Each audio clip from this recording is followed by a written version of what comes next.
Acting the Miracle, subtitle, God's Work and Ours in the Mystery of Sanctification.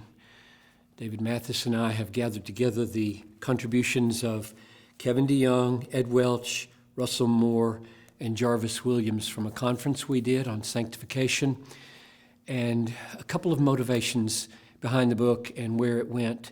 There is so much wonderful writing and speaking being done today on gospel-centered life and gospel-centered preaching. And the question rises, how does the living of our lives and the pursuit of holiness, without which we won't see the Lord, Hebrews says, relate to a peaceful resting in the finished work of Christ? And so we want to get at the mystery of sanctification in its gospel-centeredness and yet also in its biblical specificity and richness. That was one impulse for the conference in the book.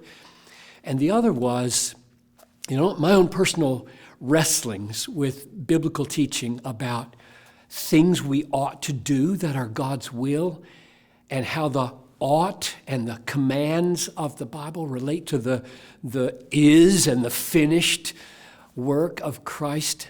I went to Philippians 2 and the passage that says, work out your salvation, 2:12 and 13. Work out your salvation, for God is the one who is at work in you. And that's where this title came from, Acting the Miracle. God works the miracle. God is at work in me to will and to do, and yet he tells me, now do. And so there's this paradox of, I act the miracle. The miracle is my acting, but it is my acting.